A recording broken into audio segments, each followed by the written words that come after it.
ಅಲ್ಲಿ ಕುಳಿತಾಗ ಆ ಗದ್ದಿಗೆಯ ದರ್ಶನ ಕುಳಿತಾಗ ಬಹಳ ಕಣ್ಣಲ್ಲಿ ನೀರು ಬರ್ತಾ ಇತ್ತು. 12ನೇ ಶತಮಾನ ಅಂದರೆ ಮತ್ತು ನೀವೆಲ್ಲ ಆನಂದವಾಗಿ ಪಾದಯಾತ್ರೆ ಇದೆ. ಪಾದಯಾತ್ರೆ ಬರಬೇಕಾದರೆ ಪಾದಯಾತ್ರೆ ಬರುವ ಸಂದರ್ಭದಲ್ಲಿ ತಮಗೆಲ್ಲ ಗೊತ್ತಾಗಿದೆ, ಬಹಳಷ್ಟು ಜನರಿಗೆ ಬೇಜಾರು ಕೂಡ ಆಗಿದೆ. ಪಾದಯಾತ್ರೆ ಬರುವಂಥ ಇನ್ನೂ ಇಲ್ಲಿ ಹಲವಾರಿಲ್ಲ, ಅಲ್ಲೆಲ್ಲೆಲ್ಲೋ ಬೇರೆ ಬೇರೆ ಕಡೆ ಉಳ್ಕೊಂಡಿದ್ದಾರೆ. ಎಲ್ಲರಿಗೂ ಹೇಳ್ತಾ ಇದ್ದೆವು, ಯಾಕಂದರೆ ಬರುವಾಗ ಏನಂತ ಜಿಗಣಿ ಜಿಗಣಿ ಜಿಗಣಿ ಜಿಗಣಿ ಬರುವ ಸಂದರ್ಭದಲ್ಲಿ ನಾನು ನೆನ್ಪು ಮಾಡ್ಕೊಳ್ತಿದ್ದೆ, ಎಷ್ಟು ಸುಲಭವಾಗಿ ನೋಡ್ರಿ, ಆ ಡಾಕ್ಟರ್ ರಕ್ತ ತಗೊಂಡು ಕೈ ನೋವು ಬರ್ತದ, ಬೇಗ ಗೊತ್ತಾಗ್ತದ. ನಮಗೆ ಗೊತ್ತಾಗದ ಹಾಗೆ ರಕ್ತವನ್ನು ತಗೊಂಡು ನಮ್ಮ ರಕ್ತ ಎಲ್ಲ ಹರಿಸಿ ಹೋಗುವಂಥ ಪ್ರಾಣಿ ಜಿಗಣಿಯಲ್ಲ. ಅಂತಹ ಸ್ಥಳದಲ್ಲಿ ಚನ್ನಬಸವಣ್ಣ ಯಾಕೆ ಬಂದು ಕೂತ ಅಂತ ಯೋಚನೆ ಮಾಡ್ತಾ ಇದ್ದ. ಯಾಕೆ ಬಂದು ಕೂತ ಅಂತ ಯೋಚನೆ ಮಾಡ್ತಾ ಇದ್ದಾಗ ನಮಗೆ ಬಂತು, ಯಾಕಂದ್ರೆ ಹೇಗೆ ಜಿಗಳಿ ನಮಗೆ ಗೊತ್ತಾಗದ ಹಾಗೆ ಮೇಲೆತ್ತಿ ರಕ್ತವನ್ನ ಕುಡಿಯುತ್ತದೋ, ಹಾಗೆ ನಮ್ಮ ಜೊತೆಲಿರುವಂಥ ಜನ ನಮಗೆ ಗೊತ್ತಾಗದ ಹಾಗೆ ನಮ್ಮ ಮುಂದಿನ ಹೇಳೋದಿಲ್ಲ ಅಲ್ಲ, ಮುಂದೆ ಹೇಳೋದು ಬೇಡ, ನಿಮಗೆಲ್ಲ ಅರ್ಥ ಆಗುತ್ತೆ. 12ನೇ ಶತಮಾನದಲ್ಲಾದ್ದು ಅದೇ ಕಥೆ. ಇದನ್ನ ಲೋಕದ ಜನತೆಗೆ ತಿಳಿಸಿರಬೇಕು ಅಂತ ಇಂತಹ ಒಂದು ಅಡವಿಯಲ್ಲಿ ಬಂದು ಕುಳಿತ ಚನ್ನಬಸವಣ್ಣ ಉಳವಿಯನ್ನು ನೀವು ಯಾರ್ಯಾರು ಬರ್ತೀರಲ್ಲ, ಬರೋರಲ್ಲಿ ಹೇಗೆ ಜಿಗಳಿ ಗೊತ್ತಾಗದ ಹಾಗೆ ನಮ್ಮ ರಕ್ತವನ್ನ ಇರುತ್ತದೆಯೋ ಹಾಗೆ ನಮ್ಮದು ಏನ್ ಮಾಡ್ತಾ ಇದೆ ಅಂದ್ರೆ ನಮ್ಮ ಹತ್ರ ದುಶ್ಚಟಗಳು ನಮ್ಮ ಸೇರ್ಕೊಂಡಿದ್ದಾವೆ. ಆ ದುಶ್ಚಟಗಳಿಗೆ ನಾವು ಬಲಿಯಾಗಿ ನಮ್ಗೆ ಅರಿವೇ ಇಲ್ಲ. ಆ ಜಿಗಳಿ ಬಂದದ ಅಂತ ಗೊತ್ತಾಗೋದಿಲ್ಲ. ನಾವು ಡಾಕ್ಟ್ರು ಸ್ವಲ್ಪ ರಕ್ತ ತೆಗಿಬೇಕಾದ್ರೆ ನಮ್ಗೆ ನೋವು ಆಗ್ತಿತ್ತು. ಆದ್ರೆ ಜಿಗಳಿ ಬಂದ ಕಾಲಿಗೆ ಹಚ್ಚಿದ್ರೆ ಅದು ಇದು ಮಾಡಿದ್ರು ಇದಾಕಿದ್ರು, ಅವ್ರು ನೋಡ್ತಿದ್ರೆ ರಕ್ತ ಹೋಗ್ತಾ ಇದ್ದು ಗೊತ್ತೇ ಆಗಿಲ್ಲ ಅಲ್ಲ. ಒಂದು ಹಾಸ್ಪಿಟಲ್ ಎಷ್ಟು ಬುದ್ಧಿವಂತ ಮಾಡಬೇಕು. ಎಲ್ಲರೂ ದಯವಿಲ್ಲದ ಧರ್ಮರಾವುದಯ್ಯ, ದಯವೇ ಧರ್ಮದ ಮೂಲವಯ್ಯ ಅಂತ ಬಸವಣ್ಣ ಹೇಳಿದ. ಅದನ್ನ ಅಣ್ಣ ಅಂತ ಕರಿತೀವಿ ನಾವು. ಬೇರೆ ಕರೆದ್ರು ಬೇಕಾದಷ್ಟು ಅದು ಬೇಡ. ಯಾಕೆ ಅಣ್ಣ ಅಂತ ಕರೆದ್ರು? ಸದಾಕಾಲ ಇಡೀ ಸಮಾಜಕ್ಕೆ ಹಿರಿಯಣ್ಣನಾಗೇ ಉಳಿಬೇಕು ಅಂತ ಅವತ್ತಿನ ಶರಣರು ನಿರ್ಣಯ ಮಾಡಿದ್ರು. ಬಸವಣ್ಣ ಅಣ್ಣ ಅಣ್ಣ ಅಣ್ಣ ಅಂತ ಕರೀತಾರೆ. ಯಾಕಂದ್ರೆ ಯಾವತ್ತು ಹಿರಿಯ ಅಣ್ಣ ಅಂದ್ರೆ ಒಂದು ಗೌರವ ಇರ್ತದಲ್ವಾ, ಒಂದು ಜವಾಬ್ದಾರಿ ಇರ್ತದೆ. ಆ ಜವಾಬ್ದಾರಿಯುತವಾದಂತಹ ಸಮಾಜವನ್ನ ನಿರ್ಮಾಣ ಮಾಡುವಲ್ಲಿ ಕೇಂದ್ರ ಬಿಂದುವಾದಂಥವರು ಬಸವಣ್ಣ ಮಂತ್ರಿಯಾಗಿದ್ದ ಅನ್ನುವಂಥದ್ದು ನಿಮಗೆ ಗೊತ್ತಿರುವಂಥ ವಿಷಯ. ಆ ಬಸವಣ್ಣನಿಗೆ ಚನ್ನಬಸವಣ್ಣ ನಾವು ನೋಡಿ ಸೋದರ ಅಳಿಯ ಅಂತ ಅಪ್ಪಾಜಿ ಹೇಳ್ತಾ ಇದ್ದಾರೆ. ಅಕ್ಕನ ಮಗ, ಅಕ್ಕನಾಗಲ ಅಂದಕೀಯ ಮಗ ಅಂತ ನೋಡಿ.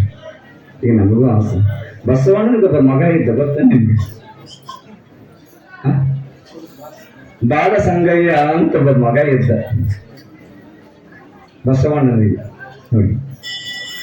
ಯಾಕೆ ಅಂತಂದ್ರೆ ಬಾಲಸಂಗಯ್ಯ ಅನ್ನುವಂಥವ್ರು ಬಹಳ ಜನ ಆಗೋಗಿದ್ದಾರೆ. ಬಾಲಸಂಗಯ್ಯನ ವಚನಗಳು ನಮ್ಗೆ ಸಿಗ್ತಾವ. ಬಾಲಸಂಗಯ್ಯನ ವಚನಗಳು ಬೇರೆ, ಬಾಲಸಂಗಯ್ಯ ಬೇರೆ. ಬಾಲ್ಯದಲ್ಲಿಯೇ ಬಾಲಸಂಗಯ್ಯನನ್ನ ತನ್ನ ಮಗನನ್ನು ಕೂಡ ಕಳೆದುಕೊಳ್ತಾನೆ ಬಸವಣ್ಣ, ತನ್ನ ಹೆತ್ತ ಮಗುವನ್ನು ಕೂಡ ಕಳೆದುಕೊಳ್ತಾನೆ ಬಸವಣ್ಣ. ಆದರೆ ಸಮಾಜವನ್ನ ತಿದ್ದುವಲ್ಲಿ ಹಿಂದೇಟು ಹಾಕದೇ ಇರುವಂತಹ ಒಬ್ಬ ವ್ಯಕ್ತಿಯಾದರೆ ಜಗಜ್ಯೋತಿ ಬಸವೇಶ್ವರರು. ಅದಕ್ಕೆ ಬೆನ್ನೆಲುಬಾಗಿ ನಿಂತವರು ಚನ್ನಬಸವಣ್ಣನವರು ಅನ್ನೋದು ಸೋದರ ಅಳಿಯನಾದರೂ ಕೂಡ. ಯಾಕಂದ್ರೆ ಹೆಜ್ಜೆಗೂ ಕೂಡ ಅವರು ಆ ಸಂಬಂಧದಲ್ಲಿ ಮಾವ ಅಳಿಯಂದಿರಾಗಿದ್ರು ಕೂಡ. ಯಾಕಂದ್ರೆ ಸಾಮಾನ್ಯವಾಗಿ ಇತಿಹಾಸ ನೋಡ್ತೇವೆ, ಹೆಚ್ಚು ಜನರಿಗೆ ಲಿಂಗ ಧಾರಣೆ ಮಾಡಿದವರು ಬಸವಣ್ಣ ಲಿಂಗ ಧಾರಣೆ ಮಾಡಲಿಲ್ಲ. ಆದ್ರೆ ಚನ್ನಬಸವಣ್ಣ ಮಾತ್ರ ಲಿಂಗ ಧಾರಣೆ ಮಾಡಿದರು ಅನ್ನುವಂಥದ್ದು ಯಾರು ಮರೆಯಬಾರದು. ಚನ್ನಬಸವಣ್ಣವರು ಮಾತ್ರ ಲಿಂಗ ಧಾರಣೆ ಮಾಡಿದ್ರು, ಅಲ್ಲಪ್ರಭುಗಳು ಲಿಂಗ ಧಾರಣೆ ಮಾಡಿದ್ರೆ ಕಡಿಮೆ, ಕೆಲವರು ಮಾಡಿದ್ದಾರೆ, ಇಲ್ಲ ಅಂತ ಹೇಳುವ ಹಾಗಿಲ್ಲ. ಅತ್ಯಧಿಕ ಸಂಖ್ಯೆಯಲ್ಲಿ ಲಿಂಗ ಧಾರಣೆ ಮಾಡಿದ್ರು 12ನೇ ಶತಮಾನ ಯಾರಾದ್ರೂ ಚನ್ನಬಸವಣ್ಣ ಚನ್ನಬಸವೇಶ್ವರ ಅಂತಹ ಮಹಾಸ್ಥಾನಕ್ಕೆ ಬೆಳೆದಿವೆ. ಅವರೆಲ್ಲರನ್ನ ನಾವು ನೆನೆಯುವುದಲ್ಲ. ಅವರಿಗೆ ಎಷ್ಟು ಕೃತಜ್ಞರಾಗಿದ್ದರೂ ಕೂಡ ಅದು ಅಲ್ಪವೇ. ಅಂತಹ ಮಹಾತ್ಮ ಚನ್ನಬಸವನವರು ನಮ್ಮ ಜಗದ್ಗುರು ಬೂದೀಶ್ವರಿಗೆ ಈಗಾಗಲೇ ನಮ್ಮ ಶೃಂಗಾರಿ ಶಾಸ್ತ್ರಿಗಳು ಹೇಳಿದ ಹಾಗೆ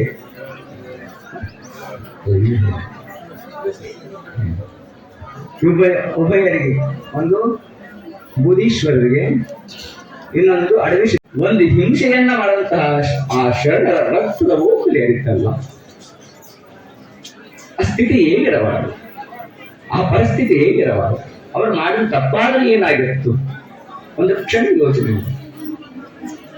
ಅವರು ಯಾವುದೇ ಧರ್ಮದ ವಿರುದ್ಧ ಹೋಗಲಿಲ್ಲ. ಅವ್ರು ಏನು ಒಂದೇ ಮಾತು ಬಸವಣ್ಣನವರು, ದಯವಿಲ್ಲದ ಧರ್ಮದ ಯಾವುದಯ್ಯ ಅಂತ. ಅಂತ ಮಹಾತ್ಮ ಶರಣ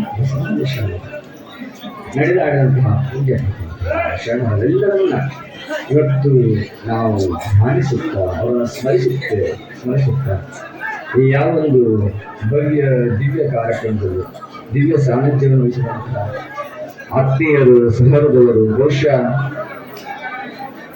ನೀವು ಮಾತಾಡ್ತೀರಿ, ನಾವು ಮಾತಾಡ್ತೀವಿ ಅಲ್ರಿ. ಏ ಯಜಮಾನ್ರೆ, ಏ ಬಾಗಲ್ಲ ನಿಂತವ್ರೆ. ಈ ಕಾರ್ಯಕ್ರಮದ ಸಾನ್ನಿಧ್ಯ ವಹಿಸಿ ನಮ್ಮ ಜೊತೆಯಲ್ಲಿ ನೋಡಿ, ಇದು ಆಶ್ಚರ್ಯ. ಅವರು ನಮ್ಮ ಜೊತೆಯಲ್ಲಿ ಬಂದ ಪಾದಯಾತ್ರೆ 3 ದಿವಸ ಆಯ್ತು. ಪಾದಯಾತ್ರೆ ಬಂದಿದ್ದಾರೆ ಪೂಜ್ಯರು, ನವಗುಂದ ಪೂಜ್ಯರು. ಬಹುಶಃ ನಮ್ಮ ಜೊತೆಯಲ್ಲಿ ಬಂದ ಪ್ರಸಾದ ವ್ಯವಸ್ಥೆನೇ ಆಗಿಲ್ಲ. ಅವ್ರು 3 ಟೈಮ್ ಸ್ನಾನ ಪೂಜೆ ಮಾಡ್ತಾರೆ, ಪ್ರಸಾದ ಮಾಡಬೇಕು, ಎಲ್ಲಿ ಹೋದ್ರು ಕೂಡ. ಯಾಕಂದ್ರೆ ನಾವು ಪ್ರಸಾದ ಮಾಡೋದಿಲ್ಲ, ಎರಡು ಗೊತ್ತಿಲ್ಲ ಬೇಸಿದ ಪ್ರಸಾದ. ನಮ್ಮ ಜೊತೆಯಲ್ಲಿ ಅವರು ಕಾಳು ಏನು ಡ್ರೈ ಫ್ರೂಟ್ ಅವು ಇವು ತಿನ್ಕತಾನೆ ಬಂದಿದ್ದಾರೆ ಪಾಪ ಪೂಜ್ಯರು. ಯಾಕಂದ್ರೆ ಇಲ್ಲ ನಡ್ರಿ ನಿಮ್ಮ ಜೊತೆಲೇ ಬರ್ತೀವಿ ಅಂತ.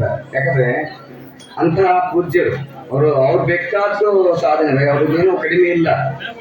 ಅದೇ ಯಾಕೆ ಬಂದ್ರು ಅಂದ್ರೆ ಇಂತಹ ಒಂದು ಪಾದಯಾತ್ರೆ ನಡೀತಾ ಇದೆ. ಆ ಪಾದಯಾತ್ರೆಯಲ್ಲಿ ನಾನು ಒಬ್ಬ ಗುರುವಾಗಿ ಭಾಗವಹಿಸಿ ಭಕ್ತರಿಗೆ ಉಪದೇಶವನ್ನು ನೀಡಬೇಕು, ಎಲ್ಲರೂ ಪರಿವರ್ತನಾಗಲಿ ಅನ್ನೋದಕ್ಕಿಂತ ಸಮರ್ಪಿಸುತ್ತಾ ಇನ್ನೋರ್ವ ಪೂಜ್ಯರು ಹನುಮಪ್ಪ ಪೂಜ್ಯರು ಗೊತ್ತಿದೆ.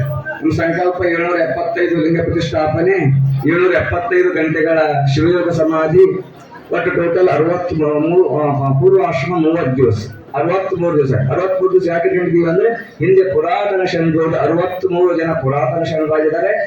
ಮತ್ತು ನಮ್ಮ ಸರ್ಟಿಫಿಕೇಟ್ ನಲ್ಲಿ ಯಾರು ತಂದೆ ಅಂತಿದ್ದಾರೋ ಗುರುಕುಮಾರಸ್ವಾಮಿ ಅವರು, ಗುರುಕುಮಾರಸ್ವಾಮಿ ಆಂಗ್ಲ ಗುರುಕುಮಾರ ಶ್ರೀಗಳು ಬದುಕಿದ್ದು 63 ದಿನಗಳು ಆಗಿರುವುದರಿಂದ ಆ ಒಂದು ಟೋಟಲ್ 63 ದಿನಗಳ ಅನುಷ್ಠಾನ ಆಗಬೇಕು ಅನ್ನುವ ಸಂಕಲ್ಪವನ್ನು ನಮ್ಮೆಲ್ಲ ಸರ್ಟಿಫಿಕೇಟ್ ಅದೇ ಇದೆ. ಗುರುವಾಶ್ರಮದ ತಂದೆ ಹೆಸರು ಇಲ್ಲ. ಹಾಗಾಗಿ ಹಾನಗಲ್ಲ ಗುರುಕುಮಾರನ ಮಗನಾಗಿ ಅವರ ವಯಸ್ಸು, ಅವರು ಬದುಕಿದ್ದು 63 ವರ್ಷ ಆಗಿರೋದ್ರಿಂದ 2 ಸೇರಿ 63 ದಿನಗಳಾಗಬೇಕು ಅನ್ನುವ ಸತ್ಸಂಕಲ್ಪದಲ್ಲಿ ಅನುಷ್ಠಾನ ಆರಂಭವಾಗಿತ್ತು. ಈ ಎಲ್ಲ ಉದ್ದೇಶದ ಯಾರ ಆಜ್ಞೆಯ ಮೇರೆಗೆ ಆಗಿತ್ತು 775 ವರ್ಷ ಅಂತಂದ್ರೆ ಆ ಉಳುವಿಗೆ ಚನ್ನಬಸವಣ್ಣ ಯಾರ ಅಡಿದಾವರಿಗೆ ನಾವು ಹಂಚಿಬಿಟ್ಟಿದೆಯೋ ಅವನ ಆಜ್ಞೆಯ ಮೇರೆಗೆ ಆಗಿತ್ತು ಅನ್ನುವಂಥದ್ದು ನಾವು ಮರೆಯಬಾರದು. ಬುಧೀಶ್ವರನ್ನು ಎತ್ತು ಬರ್ತಿದ್ದರನ್ನು ಅವರಿಗೆ ಆ ಸಾಮರ್ಥ್ಯ ಇತ್ತು. ಆದ್ರೆ ಚನ್ನಬಸವಣ್ಣ ಆಜ್ಞೆ ಆದಿದ್ದ ಮಾತ್ರ 770 ಅಮರಗಣಗಳು ಎದ್ದರು. 770 ಅಮರಗಣಗಳಿದ್ರು. ಆ ಅಮರಗಣಗಳ ಪ್ರತೀಕವಾಗಿ 770 ವರ್ಷಗಳು ಬದುಕಬೇಕು ಅನ್ನೋದು. ಆದ್ರೆ 5 ವರ್ಷ ಪೂರ್ವಾಶ್ರಮದಲ್ಲಿ ಇರುವುದರಿಂದ ಆ 5 ವರ್ಷ ಲೆಕ್ಕಕ್ಕೆ ಬರುವುದಿಲ್ಲ. ಯಾವಾಗ ಅವನು ಪರಿವರ್ತಿತನಾಗಿ ಇಷ್ಟಲಿಂಗವನ್ನು ಸ್ವೀಕಾರ ಮಾಡುತ್ತಾನೋ ಆ 5 ವರ್ಷ ವಾಸ್ತವವಾಗಿ ಮೈನಸ್ ಆಗುತ್ತೆ, 770 ಆಗುತ್ತೆ. ಆ 770 ಆದರೆ ನಾವು 775 ಅಂತ ಹೇಳ್ತೀವಿ. ಕೆಲವು ಕಡೆ 770 ಅಂತೂ ಕೂಡ ಉಲ್ಲೇಖವಾಗಿದೆ. ಯಾಕೆ ಈ ವ್ಯತ್ಯಾಸ ಅಂದ್ರೆ ಪೂರ್ವಾಶ್ರಮದ ಆಯುಷ್ಯನ್ನ ಗಣನೆಗೆ ತೆಗೆದುಕೊಳ್ಳದೆ, ಪೂರ್ವಾಶ್ರಮದ ಆಯುಷ್ಯವನ್ನ ಗಣನೆಗೆ ತೆಗೆದುಕೊಳ್ಳದೆ ಆ ಪೂರ್ವಾಶ್ರಮ ಅವರು 5 ವರ್ಷ ಇರುವಾಗಲೇ ಮನೆ ಬಿಟ್ಟು ಹೋಗುತ್ತಾರೆ. ಯಾರು ಬುಧೀಶ್ವರರು ಆ ಮನೆ ಬಿಟ್ಟು ಹೋಗುತ್ತಾರೆ. ಅವರು ಮೂಲತಃ ತೆಲಂಗ ದೇಶ ಅಂದ್ರೆ ತೆಲಂಗಾಣದವರು ಅನ್ನುವಂತ ಉಲ್ಲೇಖ ಕೆಲವು ಪುರಾಣದಲ್ಲಿ ಉಲ್ಲೇಖವಾಗುತ್ತದೆ. ಅಂತಹ ಆಜ್ಞೆಯನ್ನ ಪಡೆದಂತಹ ಬುಧೀಶ್ವರರು 771 ಇಲ್ಲೇ ಬೂದನಗುಡ್ಡದ 100 ವರ್ಷ ತಪಸ್ಸು ಮಾಡಿದ್ರು ಅಂತ ಪರವಾಗಿ ಗೊತ್ತಾಯ್ತು. ನಾವು ಅಲ್ಲಿ ಕಳೆದ ವರ್ಷ ಇದೇ ಕಳೆದ ದಸರಾದಲ್ಲಿ ಅನುಷ್ಠಾನ ಮಾಡಿದ್ದು ಬಹುಶಃ ಅಲ್ಲಿ ಬಹಳ ಜನರಿಗೆ ಗೊತ್ತದ ಅನುಷ್ಠಾನ ನೋಡಿದಂಥವ್ರು. ಹೇಗೆ ಅಂದ್ರೆ ದಸರಾದ ಅನುಷ್ಠಾನ ಮಾಡುವಾಗ ಅತಿಯಾದ ಮಳೆ, ಇನ್ನೇನು ಮಳೆ ಏನು ಅಂದ್ರೆ ನಾವು ದೇವಸ್ಥಾನಕ್ಕೆ ಕೆಳಗಾಗಿದೆ, ಮಳೆ ಭೀಮಾ ನದಿಯ ನೀರು ಕಾಗಿಣಿಯ ನೀರು ತುಂಬಿ ಹರಿದು ಬರ್ತಾ ಇದೆ. ಇನ್ನು ಕ್ಷಣದಲ್ಲಿ ನೀರು ಮುಳುಗಿ ನಾನು ಜಲಸಮಾಧಿ ಆಗಬೇಕು, ಒಂದೇ ಕ್ಷಣದಲ್ಲಿ ನೀರಲ್ಲಿ ಮುಳುಗಿ ಜಲಸಮಾಧಿ ಆಗಬೇಕು. ಡಿಸಿ ಅಲ್ಲಿ ನಮ್ಮ ಗುಲ್ಬರ್ಗದ ಡಿಸಿ ಅವರು, ನಮ್ಮ ಅಲ್ಲಿಯ ಉಸ್ತುವಾರಿ ಸಚಿವರಂತಹ ಪ್ರಿಯಾಂಕ ಖರ್ಗೆ ಅವರು ಅಲ್ಲಿ ಯಾರ ಅನುಷ್ಠಾನ ಕೂತಾರಂತ ನೀವು ಎಬ್ಸ್ಕೊಂಡು ಬರ್ರಿ ಅದು ಮಾಡ್ರಿ ಅಂತ ಅಲ್ಲಿ ಎಲ್ಲಿ ನಮ್ಮ ಗುಲ್ಬರ್ಗ ಜಿಲ್ಲೆಯಲ್ಲಿ ಅಲ್ಲಿ ಒಂದು ಕೂಡಲ ಸಂಗಮ ಮತ್ತೆ ಈ ಕೂಡಲ ಸಂಗಮ ಅಲ್ಲ ಅನುಷ್ಠಾನಕ್ಕೆ ಬಂದಾಗ ಎಲ್ಲರೂ ಬಂದ್ರು, ಎಲ್ಲಾ ರೀತಿಯ ಹಡಗುಡ್ಡೆ ತೆಗೆದು ಮಾಡ್ಲಿಕ್ಕೆ ಸ್ಟಾರ್ಟ್ ಆದ್ರು. ಡಿಸಿ ಅವರು ನೀವು ಅನುಷ್ಠಾನ ಮತ್ತೆ ಬದುಕಿದ್ರೆ ಇನ್ನೂ ಅನುಷ್ಠಾನ ಮಾಡ್ತೀರಿ ಎಲ್ಲ ಬರ್ರಿ ಅಂತಂದ್ರು. ಬಹುಶಃ ನಾ ಹೇಳಿದ್ರು ನೀವು ಎಲ್ಲರೂ ಹೋಗ್ರಪ್ಪ, ನಾ ಇನ್ನು ಕೂತ್ಕೋತ ನೀ ಹೆಂಗ ನಮ್ಮ ಹತ್ರ ಮುದ್ದು ಇಲ್ಲಿ ಅಲ್ಲಿದ್ದರೆಲ್ಲ ಬಂದಲ್ಲ ಎಲ್ಲಪ್ಪ ಗಾಲ್ಪತಿ ಪಕ್ಷದಲ್ಲಿ ಇಲ್ಲಿ ಪಾಲ್ಗೊಂಡಿದ್ದಾರೆ. ನೀವು ಹೋಗ್ರಿ, ಯಾಕಂದ್ರೆ ನೀರು ಬಂದ್ರೆ ಇನ್ನೂ 4 ಇಂಚ್ ನೀರು ಏನಾದ್ರೂ ಮೇಲೆ ಬಂದಿತ್ತು ಅಂದ್ರೆ ಒಂದು ಕ್ಷಣದಲ್ಲಿ ದೇವಸ್ಥಾನ ಎಲ್ಲವೂ ಜಲಮಯವಾಗುತ್ತದೆ. ಕೇವಲ 4 ಇಂಚ್ ಆ ವ್ಯವಸ್ಥೆಯಲ್ಲಿ ಆ ಜಿಲ್ಲಾಧಿಕಾರಿಗಳೆಲ್ಲರೂ ತಯಾರಾಗಿದ್ದು. ಆದ್ರೆ ನಾವು ಹೇಳಿದೆವು, ಯಾಕಂದ್ರೆ ಒಂದು ಸಂಕಲ್ಪ ಆಗಿದೆ, ಆ ಸಂಕಲ್ಪದಿಂದ ಹೊರಬರಲು ಸಾಧ್ಯ ಇಲ್ಲ ಅನ್ನುವ ನಿಟ್ಟಿನಲ್ಲಿ ಹೇಳಿದಾಗ ಯಾವಾಗ ಬಂದಂತ ಡಿಸಿ ಅವರ ಹಡಗೆಲ್ಲ ವಾಪಸ್ ಹೋಯಿತು. ಅವತ್ತೆಲ್ಲ ತಕ್ಷಣವೇ ಜಲ ಕೆಳಮುಖವಾಗಿ ಹೋಯಿತು, ನೀರು ಮೇಲೆ ಬರಲಿಲ್ಲ ಅನ್ನೋ ಯಾಕಂದ್ರೆ ಇದೆಲ್ಲ ಕಾರಣ ಯಾರು ಅಂದ್ರೆ ನಾವು ಮಾಡಿದೀವಿ ಅಂತಲ್ಲ, ಅವರೆಲ್ಲ ಬಸವಾದಿ ಪ್ರಮುಖರ ಒಂದು ಆ ಸಂಕಲ್ಪ ಇದೆಯಲ್ಲ, ಅವರೆಲ್ಲರ ಆಶೀರ್ವಾದ ಶಿವಯೋಗ ಬುಧೀಶ್ವರ ಇವತ್ತು ಅನುಷ್ಠಾನ ಮಾಡುವಂತ ಸಂಕಲ್ಪ ದೃಢವಾಗಿರಬೇಕು ಅನ್ನುವಂಥದ್ದು. ಆ ನಿಟ್ಟಿನಲ್ಲಿ ನಾವು ಮಾಡಿದ್ದೇನೋ ಒಂದು ಕ್ಷಣ ಅವರೆಲ್ಲರ ಮುಂದೆ ಬಸವಾದಿ ಪ್ರಮುಖರು ಮಾಡಿದಂತಹದ್ದು ರೇಣುಕಾದಿ ಪಂಚಾಚಾರ್ಯರಾಗಿರಬಹುದು ಅಥವಾ ನಮ್ಮ ಜಗದ್ಗುರು ಬುಧೀಶ್ವರರಾಗಿರಬಹುದು. ನಮ್ಮ ಭಾರತದಲ್ಲಿ ಹಲವಾರು ಪುಣ್ಯಾತ್ಮರು ಜನಿಸಿ ಹೋಗಿದ್ದಾರೆ. ಅಂಥವರ ನಾಡಿನಲ್ಲಿ ನಾವು ಮಾಡಿದ್ದೀವಿ ಅಂತಂದ್ರೆ ಅದು ನಮ್ಮದಲ್ಲ, ಅವರ ಒಂದು ಆಶೀರ್ವಾದದ ಪುಣ್ಯದ ಫಲದಿಂದ ನಾವು ಮಾಡಿದ್ವಿ ಅಂತ ಹೇಳಬೇಕೆ ಹೊರತಾಗಿ ನಮ್ಮದೇನು ಗೊತ್ತ ಸಾಧನೆ ಅಲ್ಲ, ಅವರು ಮಾಡಿದ್ನಲ್ಲ. ಯಾಕಂದ್ರೆ ಆನೆ ಮುಂದೆ ಇರುವೆಯನ್ನು ಹೊರದಂಗ ಆಗ್ತದೆ, ನಮ್ಮ ಅಡಿಗಳ ಶಾಸ್ತ್ರ ಬಾಯ ಆಗ್ತದೆ. ಆನೆ ಮುಂದೆ ಇರುವೆಯನ್ನು ಹೊರದಂಗ ಆಗುತ್ತಲ್ಲ, ನಾವೆಲ್ಲ ಇರುವೆ ಸಮಾನರು ಅನ್ನುವಂಥದ್ದು ಮರೆಯಬಾರದು. ಅವರೆಲ್ಲರೂ ಮಹಾತ್ಮರು, ಇಂದ ಶ್ರೀಯೋಗರು, ಸಾಧಕರು, ಇಂದ ಪೂಜ್ಯರು. ಯಾಕಂದ್ರೆ ಅವರು ಸಾಕಷ್ಟು ಜನ ಇದ್ದಾರೆ ನಮ್ಮ ಭಾರತದಲ್ಲಿ. ಏನು ಭಾರತ ಅನ್ನೋ ಶಬ್ದವೇ ಭಾಯಾಂ ರಕ್ತಿದೆ ಇದೆ ಭಾರತ. ಯಾರು ಜ್ಞಾನದಲ್ಲಿ ವಿಜ್ಞಾನದಲ್ಲಿ ರಂಗಿಸುತ್ತಾರೋ ಅವರೇ ಭಾರತೀಯರು ಅಂತ.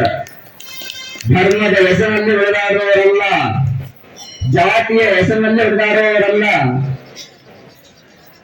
ಲಿಂಗಭೇದ, ವರ್ಣಭೇದ, ಜಾತಿ ಭೇದ ರಹಿತವಾದ ಸಮಾಜವನ್ನು ಕಟ್ಟಬೇಕು ಅನ್ನುವ ಸಂಕಲ್ಪ ಕೊಟ್ಟಂತಹ ಮಹಾತ್ಮರು ಯಾರು ಇದ್ದರೆ ಅವರು 12ನೇ ಶತಮಾನ ಬಸವಾದಿ ಶರಣರು ಅನ್ನೋದು ಯಾರು ಬರೆಯಬಹುದು. ಹಾಗಂತ ಎಲ್ಲಿಯೋ ವೇದಗಳಲ್ಲಿ, ಯಾಕಂದ್ರೆ ನಾವು PhD ಮಾಡಿದ ವೇದದಲ್ಲಿ ಈ ರೀತಿಯ ಭೇದ ನಾವು ಎಲ್ಲಿಯೂ ಕಾಣ ಸಾಧ್ಯವಿಲ್ಲ. ಅದರ ನಂತರದ ಕಾಲದಲ್ಲಿ ಯಾಕಂತೂ ಗೊತ್ತಿಲ್ಲ. ಈಗಲೂ ಕೂಡ ಸಮಾಜ ಏನಾಗ್ತಾ ಇದೆ ಅಂದ್ರೆ ಧರ್ಮದ ಹೆಸರಲ್ಲಿ ಕೂಡಿಡ್ತಾ ಇದ್ದಾರೆ, ಜಾತಿಯ ಹೆಸರಲ್ಲಿ ಬಡಿದಾಡ್ತಾ ಇದ್ದಾರೆ. ಧರ್ಮದ ಹೆಸರಿನಲ್ಲಿ, ಜಾತಿಯ ಹೆಸರಿನಲ್ಲಿ ಅವಶ್ಯಕತೆ ಉಂಟಾ? ನಾವೆಲ್ಲರೂ ಹೇಳಿದವರು ಮಾನವ ಧರ್ಮಕ್ಕೆ ಜಯವಾಗಲಿ, ಧರ್ಮದಿಂದಲೇ ವಿಶ್ವಕ್ಕೆ ಶಾಂತಿ. ಹೇಳಿದ್ದು ಹಿಂದಿನ ವೀರಗಂಗಾಧರ ಶಿವಾಚಾರ್ಯರು, ರಂಭಾಪುರ ಪೀಠದ ಜಗದ್ಗುರುವಾದ ವೀರಗಂಗಾಧರ ಶಿವಾಚಾರ್ಯ. ಮಾನವ ಧರ್ಮಕ್ಕೆ ಜಯವಾಗಲಿ ಅಂತ ಹೇಳಿದರೆ ಹೊರತಾಗಿ ಇಲ್ಲೆಲ್ಲೂ ಕೂಡ ಇಲ್ಲಿ ವಿರೋಧ ರಹಿತಂ ಶೈವಂ ವೀರಶೈವಂ ವಿಧಿಸ್ಮೃತಂ. ವೀರಶೈವ ಅನ್ನುವಂಥ ಪದಕ್ಕೆ ವಿರೋಧ ರಹಿತ, ಯಾರನ್ನೂ ವಿರೋಧ ಮಾಡದೇ ಇರುವಂತವರೇ ವೀರಶೈವರು ಅಂತ. ವಿರೋಧ ಮಾಡಲು ವೀರಶೈವರು ಒಂದು ಜಾತಿ